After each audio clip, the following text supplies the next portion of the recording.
Welcome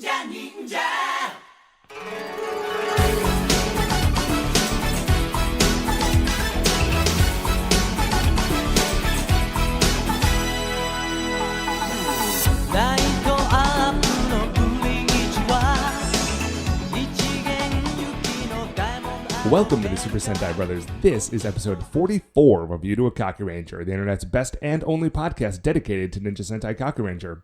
Every week we watch an episode of the show and we share our thoughts with you, the listeners. My name is Matt J. With me as always is my co-host and brother Dave. Dave, how you doing today? I'm good, man. Cool. Glad to hear I know it. there's normally more there. No, I'm just good. Continuing on your good day, Dave, today we will be watching episode 44 of Ninja Sentai Kakuranger. It is called The Wound-Filled Great Reversal. But before we get into that, Dave, shining in the heavens, there are 5 stars. What is our first star of the week? So, our first star of the week, Matt, is that we wanted to say congratulations to our little sister Katie, who has been on the show. So you have heard her voice if you're a longtime listener of the show, who just finished up all of the coursework and paperwork and everything for her master's degree. Yes. Which is a super cool thing. Congratulations to Katie. Congratulations to Katie. Hold on, she's in the other room. Can you hang on? Yeah, sure. No, I'll be right back. Hey, Hey, Katie? No, go ahead, Matt. We're on air. You go ahead and no problem. Take your time. You just want to bring her in here? No, I'm good. You sure? Yeah, no, that's fine. I just felt silly saying congratulations to her when she was literally 20 feet away. So, congratulations, Squirt. You did a great job. It's super, super cool, and we're very proud of you. Very proud. Now, what we do in our family when somebody gets another degree, which happens like with weird regularity, is that... Well, we're slowing down now, Matt. Well, I mean, thankfully, because basically everybody that... Yeah, well, everybody... It's doctorates from here on out for everybody, because at this point we all have a master's degree in something. And honestly, and I feel like it's just a bit much at this point. It's a lot. It's a lot. I'm not going to lie. I'm thinking about it. I'm thinking about doing it because as a public school teacher, there is like a direct... I just get a raise. Like if I have a doctorate, I just make more money. Oh, nice. Straight up. So if I get a doctorate, I just have to pay to get a doctorate, which is kind of the opposite of what you're talking about. Yeah, that's like the reverse of what you want. So, but we do have a tradition in our family. And it's a good Whenever one, somebody but it's graduates also from one something. that I think that every once in a while we need to confront the fact that, like, it's a little... Okay, it's not like bizarre or anything. There's just this one restaurant that we go to. Here's the weird thing about it. Here's the thing. It's called Scotty's. It's an Italian place sort of like on the east side of Cleveland. And it's good. But what's weird is that It's very good. It's not near where you live. It's not close to where I live. No. Yeah, just to be clear, I live on the east side of Cleveland, and this restaurant is also on the east side of Cleveland. But the east side of Cleveland is a little bit labyrinthine, and there's a lot of places in it that are not easy to get to or from, just like because of how the roads are laid out. And so even though in theory, I'm not actually terribly far away from this restaurant, it's deeply inconvenient to get to. Yeah, actually, like I live on the west side. I am further away as the crow flies, and it is way easier for me to get there than it is for Dave. But anyway, like it's not near your place and it's not near my place, but it's also not like it's never been near where we lived. We have never lived near this restaurant. And yeah, I don't honestly even know how we found it. And like it's good. But it's not, I don't think it's the best Italian place I've gone to in Cleveland. And like, no joke, you, Dave, live, like it would be sort of a hike, but you literally live walking distance from Cleveland's Little Italy. I do, that's true. And also, I will say, we're Italian. Yeah, we could just make this food. We can just make this food. Like, I am capable of making Italian, I think, and I hope, Matt, you've eaten my food. I hope I'm not flattering myself. I make Italian. I think that's about as good as anything I've eaten in Cleveland. Yeah, it's good stuff. And yet, for some reason, we go to this like cash-only Italian joint that is like on the opposite end of town. And so we were at this restaurant because we were celebrating Mom and Katie because, like we said, our Dr. Mom just finished her doctorate, which is amazing. And we raised this question with our family. We're like, why do we do this? Like, how was it decided? And no one remembers. Like, nobody remembers exactly. Right. Like, it was some like, people oh, had we some went here. theories, but it was all very soft theories. Yeah, this is all conjecture. It was all like, well, I think this at one point had happened. But so we just go to Scotty's. And here's the other thing. Aside from graduations, we do not go to Scotty's. Oh yeah, no. Like I happened to go there once for Pizza Club, which, spoiler for star number 2, we're going to be talking about Pizza Club. I went there once for Pizza Club, and it was very weird to be there and not recently be celebrating a graduation. Well, because like we said, it's not convenient to anybody. Like, it's a pain to get to. But we go, and so we go to this restaurant. The lasagna is very good. Yeah, I got the veal parmesan. Too saucy. Very nice. A little too saucy. Well, what are you gonna do? Well, I always say anyways. Better too saucy than too dry. That's what I say. Do you always say that, Matt? Dave, I'm constantly saying it. To other people, I have to imagine. So that's our first star of the week. Congratulations, little sister. You done good. Dave, then what is our second star of the week? So, Matt, speaking of doing good, or doing well, I guess, you try to do good, but what I'm doing is well. I just reached a personal goal in my life. This is great. Now, I may have talked about this before because I kind of dipped into this goal before, is that I have cracked 200 pounds for the first time since I literally do not remember. Yeah, congratulations. I think maybe since high school. Yeah, thank you. Now, I lifted a lot of weights in like high school and college, so my body composition was very different the last time I was under 200 pounds. But I had done it before, just a touch, and then I kind of like scooted back up over 200 pounds, like not a ton, but like enough. And I was like, so I was kind of fighting, and I wasn't being super careful about what I ate for me. But I did. I dipped down, and I'm actually at 198. I'm at 198, nice. Matt. Yeah, I was. So here's the joke part about this: is I was feeling really good about myself, and I hop on Facebook, which is never. If you're feeling good about yourself, don't get on Facebook. No, in fact, if you're feeling good about yourself, delete Facebook. Yeah, I would, but people use it for social planning. So, anyways, my quote unquote friend, Chris Linton, who we may have mentioned before, he's one of my he's a really good old friend. He was at my wedding and I was in his. Here I am. I'm feeling great about myself. I'm like, all right, feeling good. Cracked 200 pounds. Like, I'm looking in the mirror. I'm feeling much better about how I present myself and all these things. And Chris posts a picture of himself, and he's been following this other workout routine. And the workout routine, Matt, is to prepare him. It's put out by this guy who was one of the trainers for the movie 300. And that dude, whose name I don't know, is also a cosplayer, because I think if you're built like that, like you're just, I'm just going to go be a cosplayer. Yeah, and so he has a group of dudes who cosplay as Spartans from the movie 300. And Chris has gotten in with this group, and he's like not there yet, but he's pretty far on the way. And he has posted a picture of himself, like, as one does, very reasonably, like, hey guys, check this out. Been working out a lot, feel very good about myself. And it shouldn't be allowed. It shouldn't. No, it's it's just rude. Chris. Really, is what it is. Yeah, it's deeply inconsiderate of everyone around you. So I guess that's star number 2. Dave has hit a significant milestone, and our friend Chris is a horrible jerk. Yeah. So thanks a lot, Chris. Also, where's that JoJo's Bizarre Adventure podcast you promised me like a year and a half ago? Get on it. Now, what is our third star of the week? Dave, third star of the week is that I'm doing the opposite, I guess, of you and Chris. Because instead of dieting and exercising, I had Pizza Club this week, and it was great. Oh, pizza.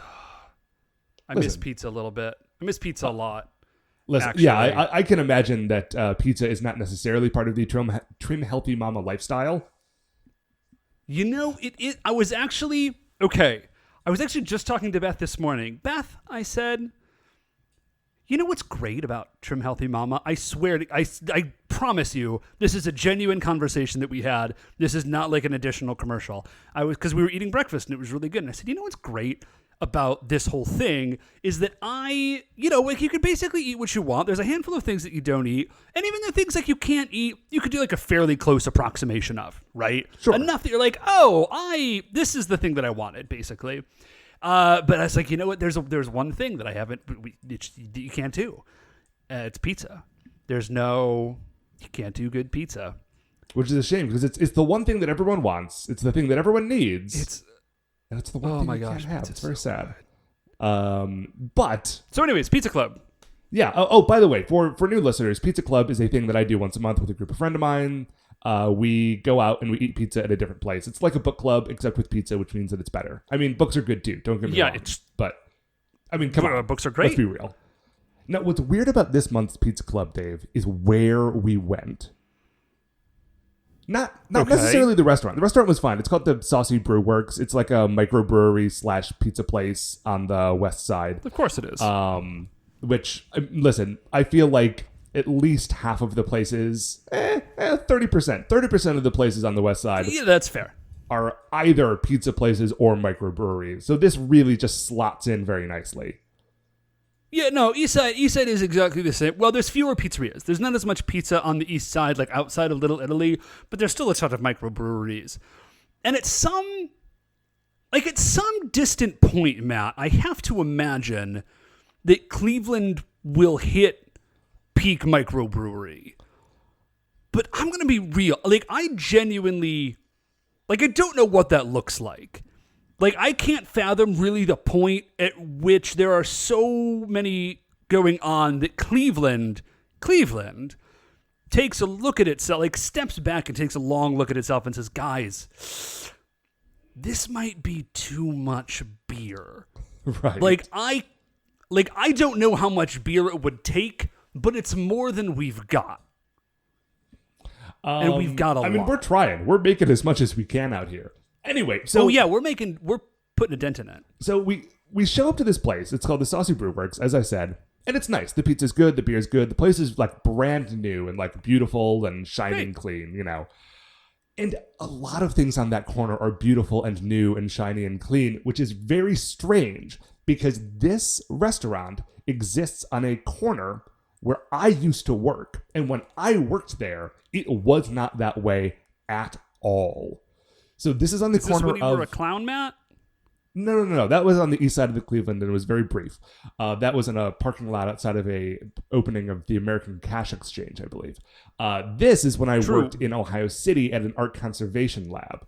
That was a way better job. Yeah. Way better gig. And a better part of town. But just sort of, it was just sort of a dumpy intersection. There wasn't much going on there. Right. There were a couple of old stores and a restaurant that nobody went to. But it was basically just dead zone. When I was working there, and I worked there for 3.5, 4 years. But now it is what when I say what they call, I mean the person who paid for most of the renovations and bought the signs that they put up. They are calling it, and I want to make sure that you know that I'm doing air quotes as I say this, Hinge Town, like the hinge in a door. It is, there's another cool spot of town down the street. And then if you sort of take a right at Hingetown and go for a while, you hit another cool part of town, sort of between Gordon Square and the Market District. And so this is according to the people who paid for it all, the hinge in between those two areas, which is an absurd name. So just, I'm sorry, to be clear, their selling point is that their space is in between two other good spaces. Yeah. Like that's pretty their. much.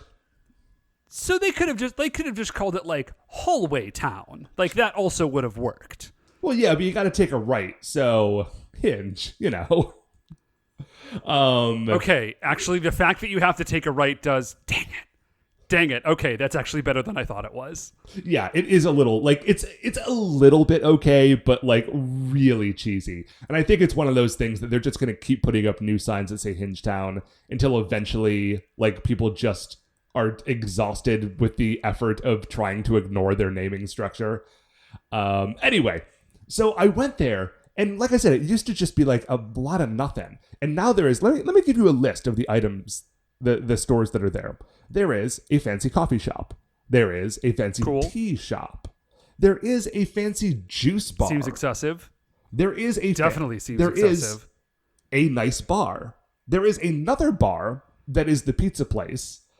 There is a florist. There is a place where to like buy dog stuff, I think. And I think this is the real like Hold up. Back it up. Stop. There is a whole, just to be clear, this is not a pet store, which is fine. It is specifically a dog store. Well, okay, it is not a store of dogs. You do not go there to purchase dogs. It is a place where you go to purchase like fancy things for your dog, I think. I've never gone in. I don't have a dog. Oh, guys, we're getting away from like Cleveland's primary selling point. Well, there are two bars that are right across the street from each other, so No, that's I mean, so we're still pretty on message. Dog stuff store, I'm not sure about. Anyways, Matt. Well, anyways, please continue. Here's how you know that this like corner has been thoroughly like yuppified. Is that there are two places that are sort of kitty corner from each other, not directly across the street but like on the same block across the street. One of them is a place for spin classes, and the other is a boxing for spin gym. Classes. Huh. And so I feel like, and let me tell you, like you could literally like walk out of one and throw a rock and hit the other. Like that is what we are talking about here. And it's just so amazing to go in there to a place where like it used to be like the only trouble with that part of town was that like maybe your car would get peed on. And now you need to park 4 blocks away to even be able to like walk into it. It's madness. That's, well, here's the problem. I like about half those things. I don't spin. You could. I mean, I could. Apparently there's a place just for it. Oh yeah, man, off the shoreway. It's great. Anyway, we've been talking about this for way too long. Pizza Club was great, but it was weird to go like to my old work neighborhood and see it like completely turned upside down. Dave, what is our 4th star of the week? So our 4th star of the week, Matt, is that I just got myself a really neat woodworking tool. It's called a jointer. Did I talk about this before? Did I tell you this? You told me. I don't remember if we talked about it on the show. So long story short, you gotta stop talking when we're not recording it. I feel like we should just be like generating bonus content anytime that like you and I are hanging out in the garage. So anyways, the garage long story files. short, charge people like $5 a month on Patreon. It would be great. So sure, why not? So anyways, I got this tool. It was an amazing find on Craigslist. It was like this super sweet story because this woman, her husband had passed away and he's like this amazing woodworker. And I saw some of the stuff he built and like it was incredible. And she had gotten remarried and she was sort of selling off finally all of his stuff. And so I got this incredible deal on this very expensive tool. And like as we were loading into the car, some of the sawdust fell out and she was like, oh, like that was Bob's sawdust. And she's like crying a little bit. And she's like, make something good. I know, right? So now there's like all this. And the last thing she says to me, and guys, listen, I like woodworking. I'm not amazing at it. But the last thing that this woman says to me is like, make something good with it. And I was just like, like it just, I went into like the shadow realm in my heart. I was like, oh, geez, lady. I didn't say this. It's like, man, don't put that on me. Like, I've seen the stuff that your late husband made. It was really nice. I'm not that good. But I did get this very cool tool that does this sort of very specific but necessary thing. And if you don't know what a jointer is, it doesn't really matter. But here's the problem, Matt, with tools, is that you get a tool and you're like, oh, neat. This tool permits me to do like this thing, right? Right. And like now that I can do this thing, yeah, like this one weirdly specific thing. Because like baseline tools are good for like lots and lots of different things. Once you start like going up the pyramid, tools get like their usefulness goes way, way up, but also gets like far more specific. Gotcha. Like it only does one thing, but like you really need to do that one thing. But now that I can do that one thing, it's opened up like mentally a whole new realm of possibilities. The only problem is that all of those possibilities require ever more specific tools. Like it's a terrifying spiral. And I can like, it's a set bonus, I think, is the problem. Is like you can do all of this cool stuff, but like you need to get like ever more increasingly rare parts. And I can only afford them if I get them like off of Craigslist because these are expensive things.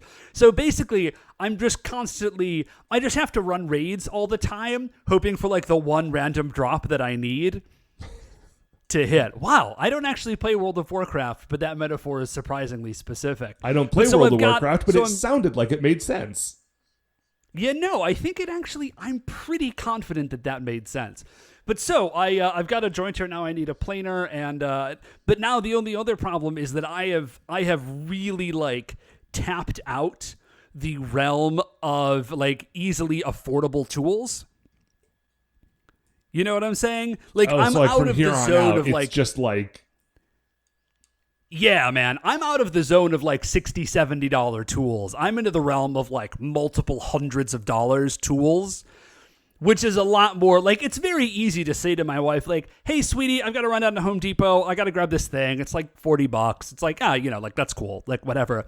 It's much more difficult to say, like, hey, I do need a table saw, and it will be, like, $600. Like, that's a lot less easy to do. Like, we're good, right? Like, everything's cool. Just going to hop over. We're cool, hop down right? to the depot. We're good on that $600? Yeah. So anyways. Look at how much money you'll be saving, though, in the long run.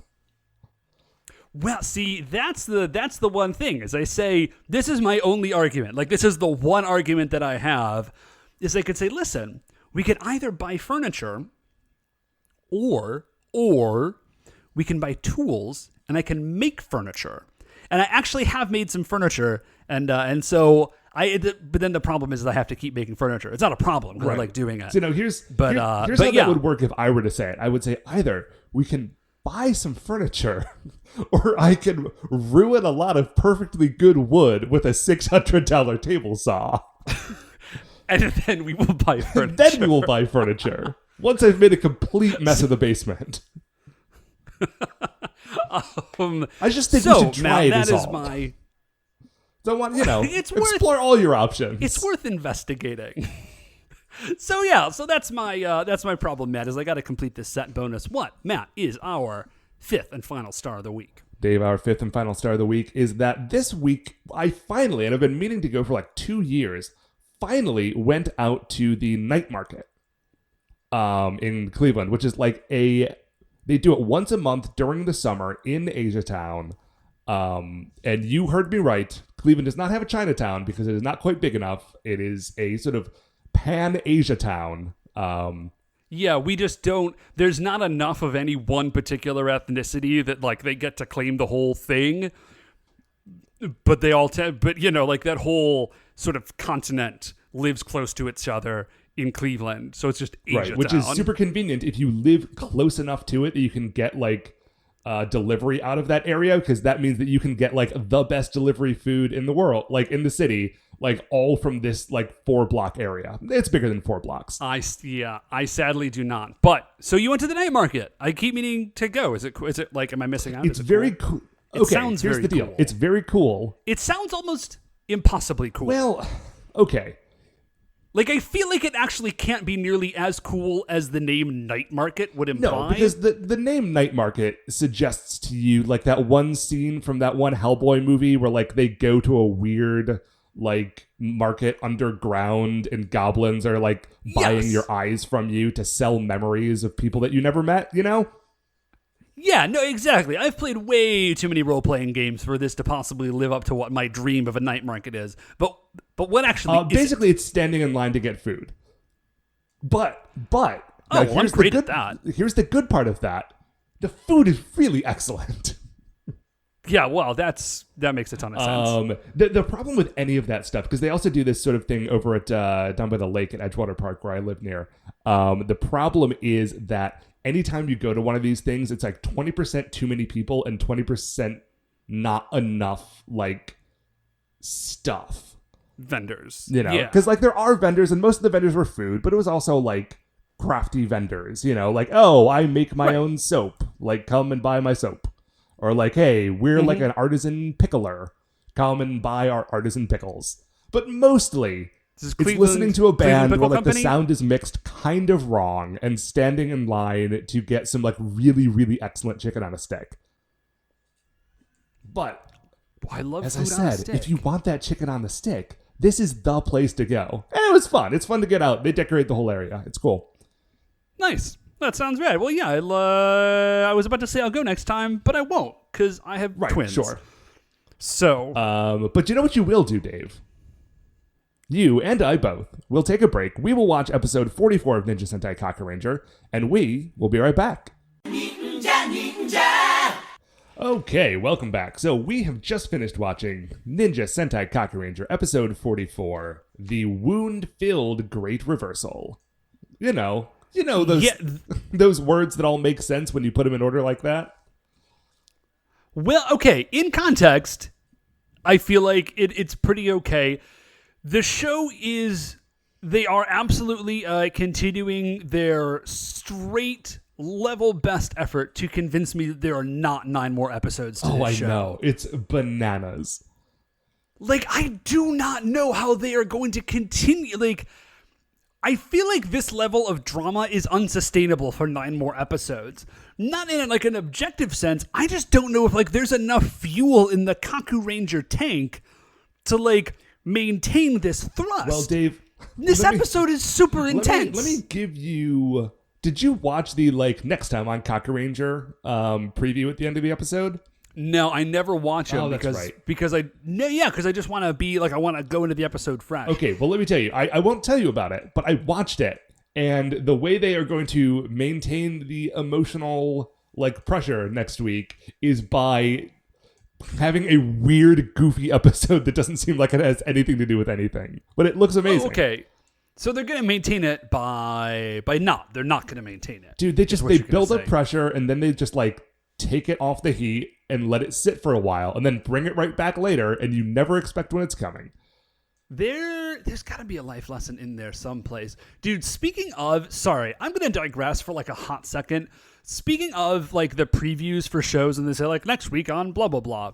I watch MasterChef. I watch MasterChef. It's on Fox, maybe, I think. I don't know. I watch it on Hulu. But they do this thing where at the beginning of the episode, and other shows do this. This is just the one that I'm watching. They'll say, on this episode, blah, blah, blah, blah, blah, blah, blah happens. And they're giving you like clips and highlights for the episode that's playing. I'm sitting down to watch the episode. You don't need to tell me I'm going to watch it in literally 30 seconds. The only thing you're doing is keeping me from actually watching it by telling me that I'm about to watch it. That can be frustrating. Now, Dave, before we get into it, do you want to tell us what happens this week in the episode? Yeah, I do. So, no, I don't. That's monstrous. But what has happened? We used to do that literally every week for the first like 2 years of this show. Did we really? Yeah. Well, okay. Well, I'm going to issue a formal apology. That was a terrible plan. I don't know. I think we had some reasoning behind it. I think we wanted to give people like the skeleton of the episode before we got into it so that they could kind of follow along because it's so bonkers. Oh yeah. No, that's right. In our case, it was brilliant and a good idea. In the case of MasterChef, it's stupid and dumb. But here is what, in a similar vein, here is what has happened if you forgot. So last week, we are in the middle of this giant fight between Dara, which is a pseudo-clone of Daimao, who has absorbed and, like, life-linked with Ninja Man and the four Rangers that are not Sasuke. Right. And Dara is fighting against all three god generals at once. And because the goal eventually is that Dara will defeat the three god generals and somehow like absorb their power, and then Daimao will have access to that power. And in order to draw the three god generals out of hiding is the wrong word, but like out of tactical retreat, Dara has like sprinkled black strangle goo on the city. Like he just like waved his hands and like flung black goo everywhere, and it strangles people somehow. You know, it's some bad goo. Yeah. Sasuke, there was a fight with all the Rangers. Sasuke is the only one who escaped, and he is, as this episode begins, he is running away from the flowery Kunoichigumi, who are kind of chasing him through the woods. So we've got three scenes kind of happening simultaneously. The first scene is Ninja Man and the four Rangers tied up in Daimu's headquarters, and Daimu sort of like overseeing this whole thing and like cheering on Dara from a distance. The second scene is Dara facing off with the three god generals. And the third scene is Sasuke versus the flowery Kunoichigumi. And that's kind of where this episode begins. That, Dave, was a wonderful recap. Thank you. Well, thanks, Matt. So, as you say, we're starting off in the midst of these three fights, right? Yeah. And at this point, Daimao knows that he's got sort of one of two outcomes for his fight. Either he is going to kill the three god generals, ideal for him. Worst case scenario, Dara loses. The three god generals are still alive, but in that case, then he's rid of Ninja Man and 4 of the 5 Kakurangers, and at that point, he's basically won anyways, right? Yeah, so this is pretty much a win-win for him. So Dara sort of sets up to fight. The three god generals, like their eyes all flash, and they're all ready to fight. Real quickly, and I do not know if this is like a trick of the translation, like the subtitles or something, every time they talk about the three god generals, they always put in the article "the," even when it would not make sense. Oh yeah, they do. So Dara will say like, "Hello, the three god general." Like they're the Batman, you know what I mean? Like you have to say the whole thing. They're the three god generals. So, anyways, I got a kick about that. So their eyes flash and they all sort of square up. They're ready to fight. Muteki Shogun shouts out an apology, like, "Forgive me, Kakurangers. In order to save people, dude, I have no choice." Dude, that's a really good Muteki Shogun, dude. Thanks. I don't know who they got to do the voice for Muteki Shogun, but sort of like Zordon. Yeah, he actually does. That's a good point. I want that dude to narrate my life. That guy's voice is amazing. So this fight, by the way, this giant fight with the three god generals versus Dara is great because it's not very, very good. Just the two like Megazords essentially squaring off. It's also Tsubasama, who is like he's later in the fight he will like attach to people to like make the super combinations, but initially he's just like flying around and shooting at him and ramming into him and stuff. It's very cool to see him in action solo, which is not something we really get a lot of. Pretty sure Super Samurai is a lady, but oh yeah, right. Sorry. So yeah, no, it's super, super cool because I don't think we've ever really seen. Well, we've seen Super Samurai like blast with the wing blasters, but we've never seen like a full on like fight. And so they built like a giant Super Samurai model that is like wrestling with Dara. It's very cool. We get a bunch of swords. Muteki Shogun pulls out the flaming sword. Kakure Daishogun does not seem to have actually any weapons. He just punches a lot. Yeah, but he punches so good. So good. So we do get the same. They're kind of flashing back and forth, and we're getting these same shots of people, like the humans, dying because of the strangle goo. And I am pretty certain that they have used the same maybe 5 seconds of footage at least 6 or 7 times. I think they just shot the one thing and they're like, yep, that's good. This show is for babies. They're not going to notice. But I noticed. Super Sentai. So, it's this fight is going back and forth. Now, and we get, just in case you've forgotten, Daimao is doing his remote control of Dara. Yes. Because they are also linked. And Dara is, at this point in the fight, what is very cool is that he is not just doing regular fight stuff. He's doing specific Kakuranger stuff. So yeah, he busts out Kakuranger ball. He busts out 2 Kakuranger balls. He throws one and he punts one at them. Oh, that's right. And then he is 4 Kakurangers and Ninja Man all at the same time. And he uses somebody's arm crossbow. I think that's Jiraiya's the arm crossbow. Yeah. So he does that. Now, somebody says something really quick. I think it's Daimao. He says, "Stop holding back," or show us your full power or something to the 3 god generals, which makes me really hopeful that there is a final giant super move that the 3 god generals have that we've never seen and we're not seeing anymore, or that we haven't seen it yet. It would be very cool. I feel like they're teasing it pretty hard. At this point, I'm actually going to be low-key sad / annoyed if we don't get a final ultra general. I don't even know what you would call it. So we do get some cool moves from the 3 god generals. We see Flaming Shogun Wave, which I don't think we've actually seen before. It's just a giant fire blast from Muteki Shogun.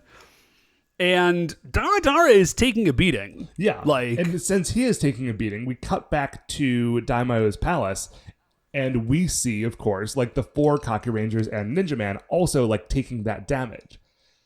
And they shout out Sasuke, come on, we need you to come save us. Yeah, we get a sort of flashback shot, not flashback, but we get a shot of all the Rangers sort of individually thinking about one of the people who's still fighting. So we get shots of the 3 god generals, we get shots of Sasuke, and they're like, "You guys, you can do it!" Oh, as they're collapsing. So we cut over to Sasuke is sort of the last scene in this, and he is still running through the woods being pursued, right? Yeah. And he is all beaten up. Yeah, and it's really good. They shot it really well. You very much get the sense that Sasuke is pretty much at the end of his rope here. So he, for whatever reason, he hasn't henged before, and he's like, "I'm going to do it." So he turns around, and he's about to do his super henge, but before he can do, he's just interrupted. I love this, and this is something that Kakuranger has done that I don't think we've really seen with many of the other shows, is that the villains realize that if you can just literally physically stop them from doing their transformation, you can really stop the whole fight short. Just just don't let him do the thing. Yeah, he's gonna pull out this big thing, and it's gonna be a whole sequence. But if you could just stop him, then he's not gonna be a super form. You can just punch that dude in the face. I don't remember seeing it much in Dairanger. I do think we saw it at least a few times in Jetman, but it's something that I always really love. Yeah, I dig it because it's a nod to the reality of the fiction, maybe? I don't know. So they do this. It's some crazy glitter attack. I don't know. They don't give it a name. The Flowery Kunoichi Gumi are gloating. Look, this is it. Sasuke, we've captured you. They're sort of closing in, and they get up to him, and literally all 5 of them have their swords, up to Sasuke's neck. Yes. And then a thing of beauty. Our favorite boy. Our favorite boy, Boone, shows up with the dogs. Yes. So the dogs attack, these big German shepherds. The dogs attack. Boone runs up and kind of pulls Sasuke away. The dogs glow, turn into energy forms, and then are back to being the ninja brothers, Jiro and Taro, right? Yeah. And dude, Jiro and Taro pull off some A+ ninja in the 30 seconds. These guys are great. For longtime listeners, by the way, if you remember the episode, if you watched Dairanger and you remember the episode with the Copy Empress, the Jiro and Taro are being played by Kazu and his twin brother, who were in that episode. I mean, Kazu was in all of Power Ranger, but that is who these dudes are. Yeah, but the twin... Well, we would assume that it's only one twin, Matt. I couldn't tell you the difference. Well... So anyways, yeah, so it's those two, it's actual real life twin brothers, and they just like, they're only doing stuff for like 30 seconds, but these guys are very, very efficient ninja. They're like in, flying kick, like blast, smoke bombs, out. It's really, really cool. So we go from there. So they escape. They escape to Flowery Kunoichi Gumi. Sasuke is safe for now. They're in a cave. Someone has built a fire. Sasuke is sort of recovering. And Sasuke's like, so what is the deal? Like, exactly what's happening here again? Like, fill me in because you're dog people. So right, like, thank you for turning your dogs into people and saving me. But, like, what is actually happening in this world right now?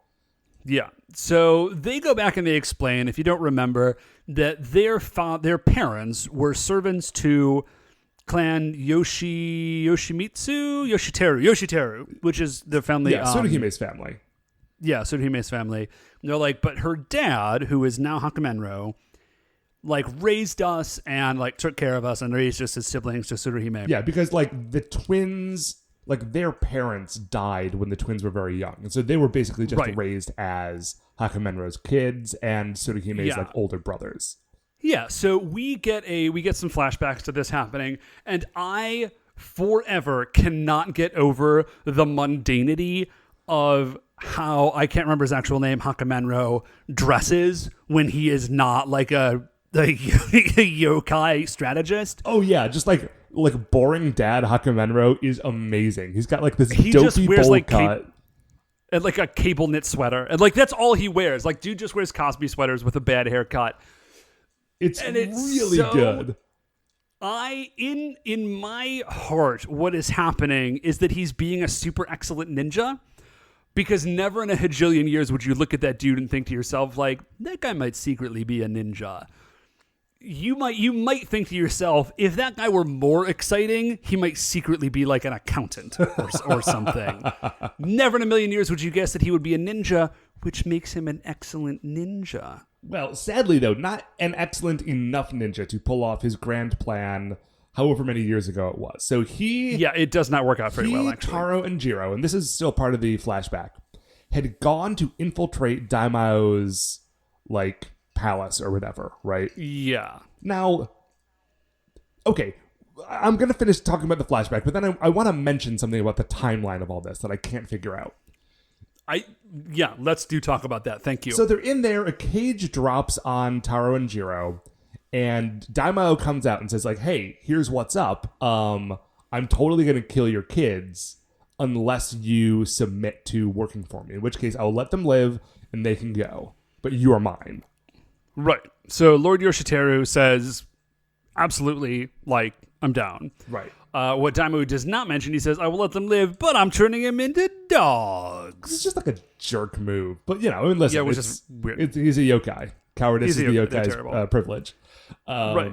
Turns them into dogs, but they get to go free. And then later, Hakumenro is able to, like, help them escape along with Bun. Right. And you might say, hold up, escape the yokai world, that is. Right. You might say to yourself, wait, why was Bun in the yokai world? Guess what, friends? Bun is secretly a yokai. Yeah, dudes. I don't know what's up with that. Well, I mean, but we've seen yokai in the past who are not bad. So, like, he was this little kid. He was being, like, abused by his, like, master or parents or something. And so Hakumenro helped him escape along with Taro and Jiro in dog form. Yes. So here is... Okay, are we going to talk about the problem with the timeline and why this is all happening? Because Daimao was totally sealed behind the seal door at this point. But the like part of the flashback is us seeing the seal door. So the only thing I can think of, like, this is it. This is all I've got, because I've been puzzling over this. The only thing I can think of is that maybe Lord Yoshiteru looks at the seal door, says to himself, you know what? That's good for now. It's not going to hold forever. We've got to we've got to get into the yokai world, into enemy territory, and then take out Daimao. Okay. Before the seal door fails. I'm willing to accept that. Because, that's kind of the only way that any of this works. I was going to say, dude, if you've got a better thing, I am all ears. Because otherwise it makes no sense. So that's the score. That's what's up with why they're dogs and what was up with them and Bun and Hakumenru and everything, all this stuff. Yeah. Oh, as they get to the end of this conversation, Taro and Jiro both start to glow a little bit, and they say, "Oh, we can only remain humans for a short period of time. We're going to be turning back to dogs soon. The next time that we turn into humans again, we will die." Because why not? Just sure. You'll die. Hey, man, listen. I am struck sometimes. So, man, I know that you don't LARP. I am struck sometimes by the similarities between Super Sentai and LARP plots. Because... Do LARP plots not make any sense either? Well, a lot of the time they don't. It's the next time this happens, someone will die. It's why? Because magic. That's why. Shut up. Just play the game. Right. Just... that's the condition, all right? The next time it happens, somebody dies. Don't look too deeply at it. The next time they turn back into humans, they'll die. Why? Because it's dramatic, all right? So that we can have a moment of, catharsis, Dave. That's why. So, thankfully, Sasuke is also confused about this. He's I don't, why would you die? And they blank fate, they do not address his confusion. And they say, listen, here's the deal. Lord Hakumenru, before he died, because that dude is dead now, remember that golden crane he threw off into the sky? He somehow ninja teleported it to Taro and Jiro, and then they now give it to Sasuke. And they say, listen, this thing is a clue as to how to defeat Dara. Right. And by a clue, what they mean is... The plans to the Death Star? It's the plans to the Death Star. Its eyes glow, and then... It projects into the air a schematic of Daimao and Dara. And it says, listen, and then these there's a two map. dudes are connected. There are arrows pointing both ways, basically. And then there's a map showing where the big D is hanging out. Daimao, I'm sorry. Right. In most of my notes, he appears as the big D. So they give that to Sasuke. And they say, all right, we've got to go. And Sasuke's wait, no, maybe more help. And they're no, it's cool. We have to leave. Do tell Tsuruhime that she was family to us and we will always watch over her. And then they turn back into dogs. And then we pop outside. And I don't know if you noticed this, Matt, but we see Bun outside and he whistles.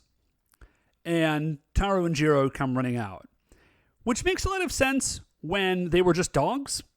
But now that we know that they are people that are trapped in the shape of dogs, that just seems really insulting. It does seem weird, but maybe it's an Animorphs thing where when they turn into the animal, they sort of get some of those animals' behaviors and instincts. And if they stay in the animal for too long, they're a hawk forever, like Tobias. Yeah. If you only got life 4 instead of life 5, who's Tobias? He's the guy from Animorphs who turned into a hawk and then didn't turn back in time. And then he was stuck as a hawk for the rest of the series. Did you actually read Animorphs? Some. No, I never actually read Animorphs. Listen, I can tell you 3 things about Animorphs, and one is that Tobias is stuck as a hawk. Well, that sucks for that guy. Yeah, I don't know. Hawks are cool. Yeah, sure. So, not as much as being a person that can turn into a hawk, but... Oh, yeah, right no. on. Compared to that, it's garbage. So Sasuke runs off.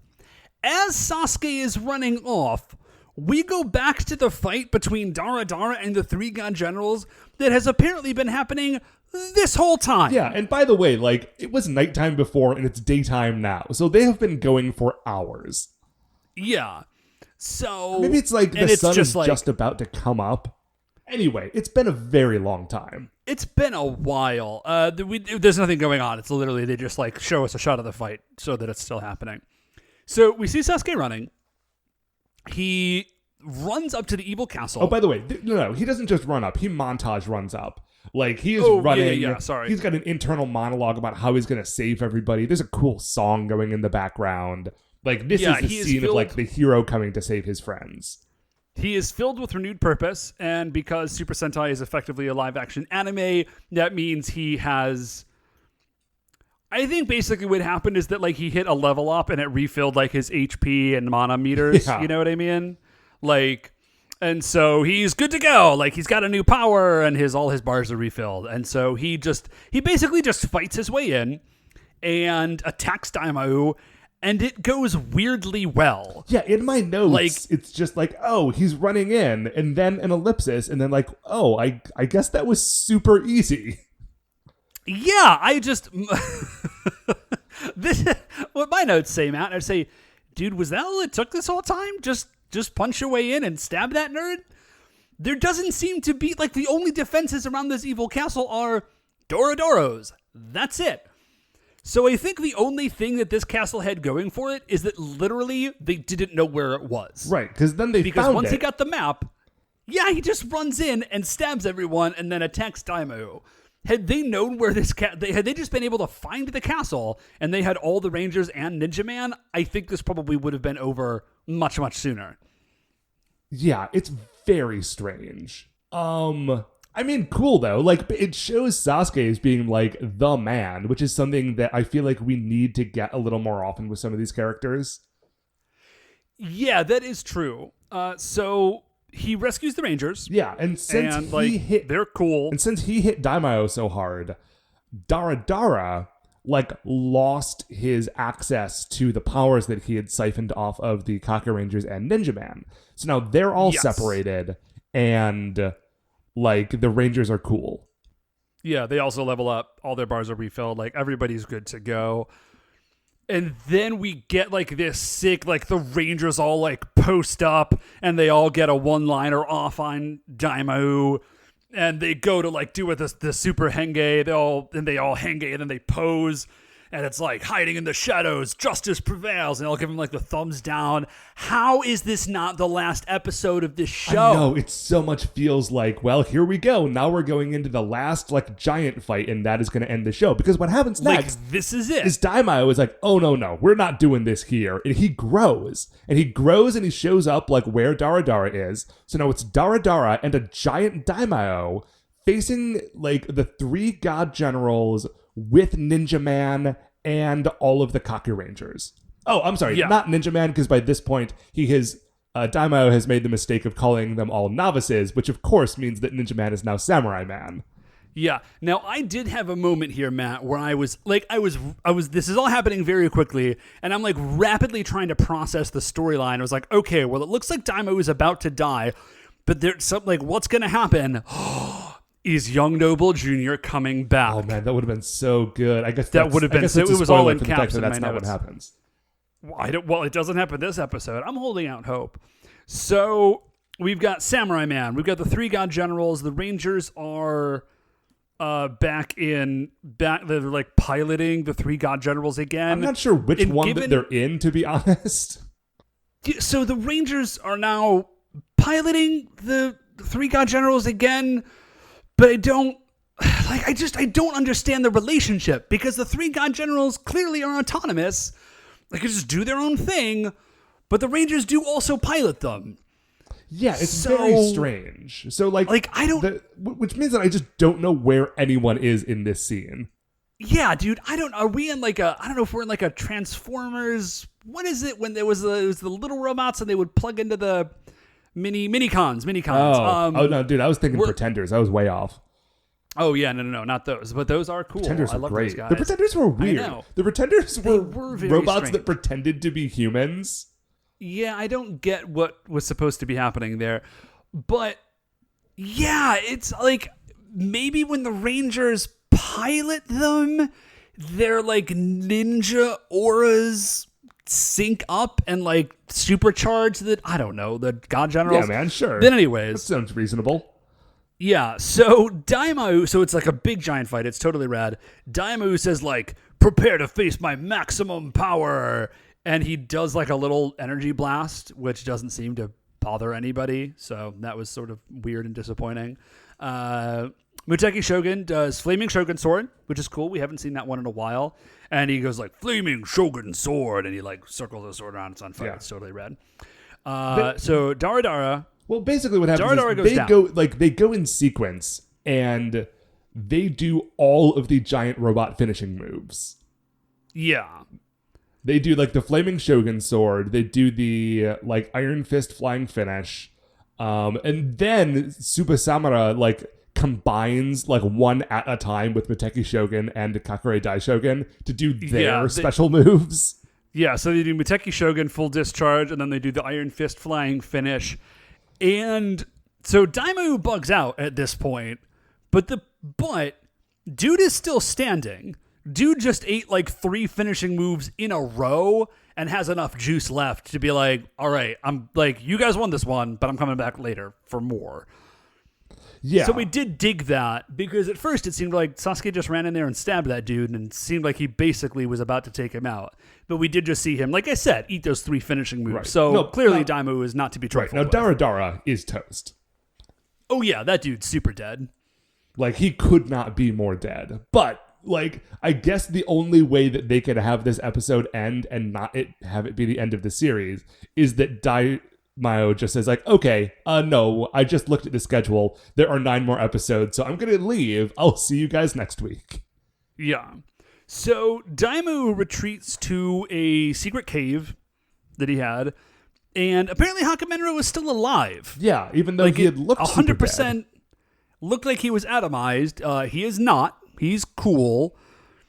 Wait, he's alive for a second. Daimao does do like an energy blast and turns him into a statue. Yeah. Well, he was very mad. But he says something. Yeah, he's super mad. He's like, but I don't want to kill you. I want to keep you around and I'm going to make you serve me later. Like, I'm going to get you. So Hakumenro is a statue now. And then he says, like, all right, launch Skull Castle. So the whole room that they're in starts to shake. Well, the camera starts to shake that's filming them, which is basically the same thing. And then we see something almost unbelievably radical. And I cannot believe that they had made this thing and we're only seeing it now. So what they have created is a giant, it looks like a mosaic skull. Okay. Like made up of like different colored boulders, sort of. Yeah. And it bursts and with but bat wings coming off the side of it.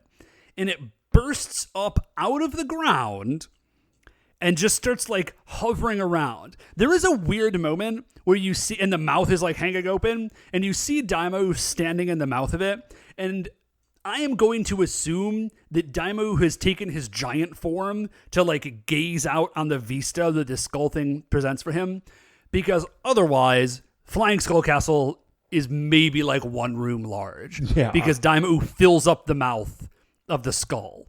So it's like the size of a smallish house. Which, listen.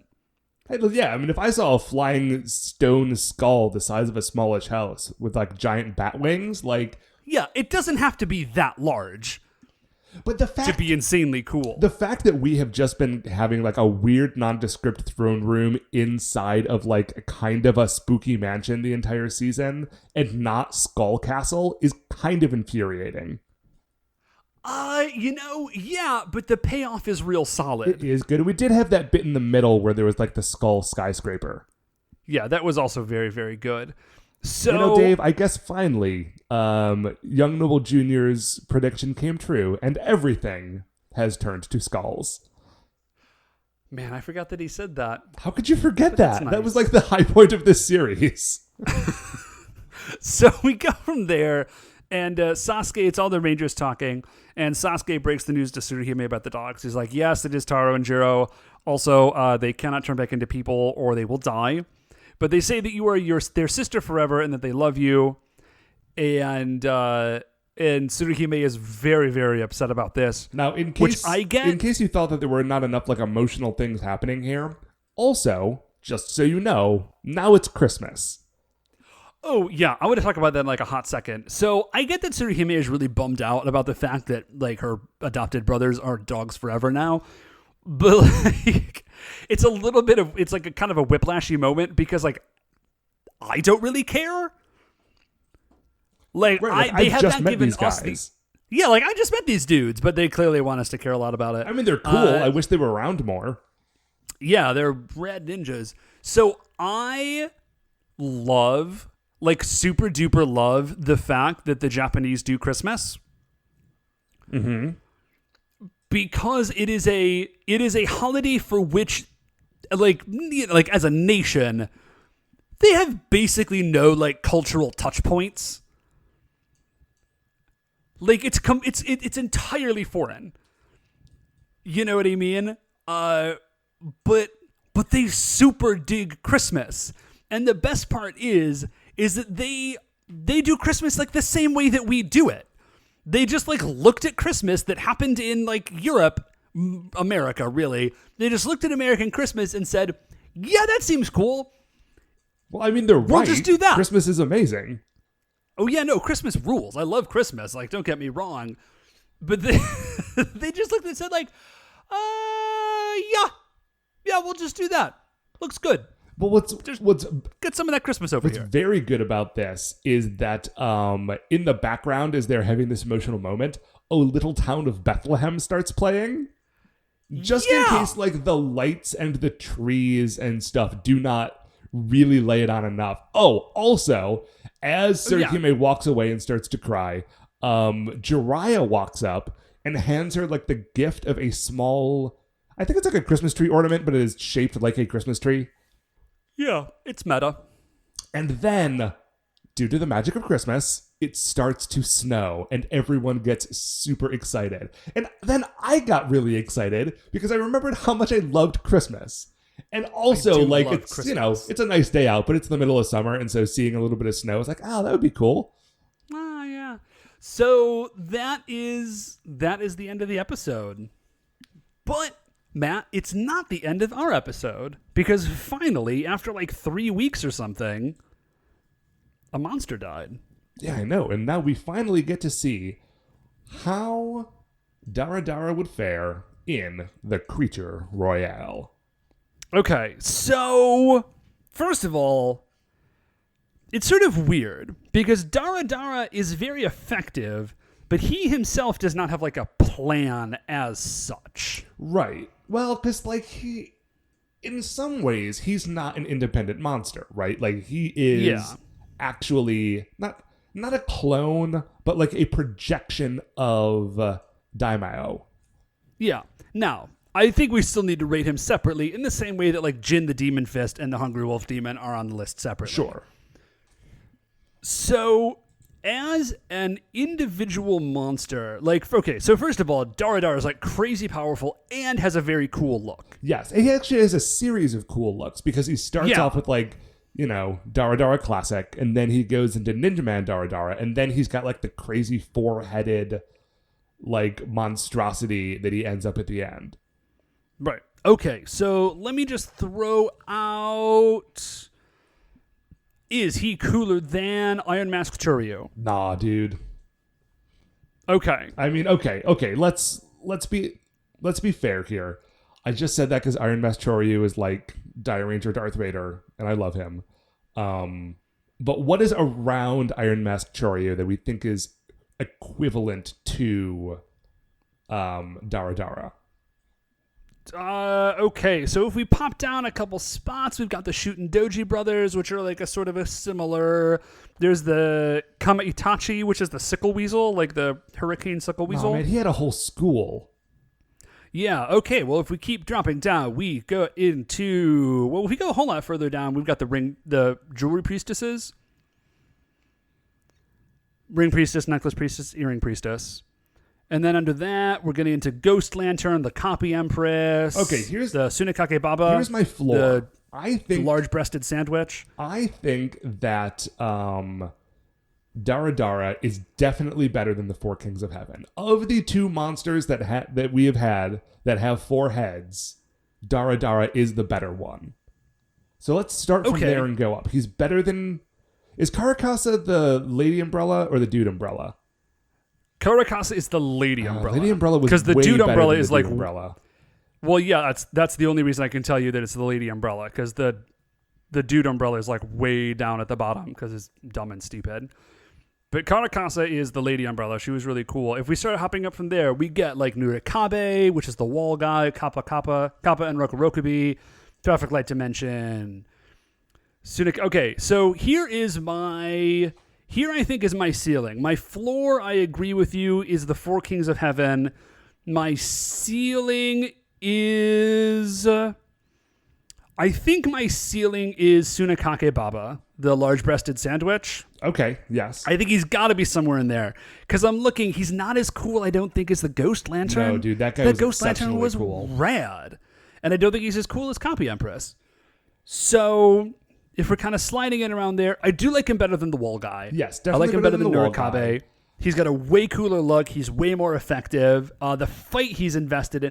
Actually, let me back my ceiling up a little bit. Because the fight that Dara sort of, and the problem that he poses, I think is actually super, super interesting. Okay, actually, you're right. And there were some really great fight scenes with him over the course of these episodes. Yeah, so he's super cool. He's super interesting. And he does something that basically nobody has ever done before, at least that I've seen. So I'm going to put him up, man. Like, I actually think... I'm thinking up somewhere like by the Sickle Weasel. No, I still don't like him more than Sickle Weasel. But what if we put him think I like him more. Like Lieutenant Shiryu? Yeah. Because Lieutenant Shiryu kind of has that same position, right? Like, he's his own guy, but he's mostly part of somebody else's plan. He comes in near the end of the show and gets our heroes on the ropes, but isn't the one to actually like be there at the end. Yeah, okay. I think, I'm trying to remember back. Lieutenant Shiryu is actually pretty friggin' rad. Yeah, Lieutenant Shiryu was very cool. Because he was a dude. He was like a character, whereas Dara is not a character. He's just a monster. Yeah, so I think I actually like him less than Lieutenant Shiryu. But then I'm looking like Master Mirror and Pachinko Master. I think I like him better than those dudes. Okay, well, you want to slot him in right below Lieutenant Shiryu? Yeah, so that puts him spot number 33. 33 on the Creature Royale. How far does this list go again? 75. At this point, yeah. All right, man, and that I think is going to do it. Yes, for us. That is going to do it for another episode of A View to a Kakuranger. Before we finish up here, I'd like to remind you all you can email the show at supersentaibrothers@gmail.com. You want to get any updates on future episodes or check out the stuff that we're talking about on Twitter, we are at Super Sentai Bros. If you like the show, please remember, shining in the iTunes review section, there are 5 stars. Rate, review, subscribe on there, or your podcatcher of choice. And that is what's going to help new people find the show. Or just tell a friend. You've got friends. I know you do. You're cool people. You're cool people and people like you. So you have friends. Use that network. Use it for us.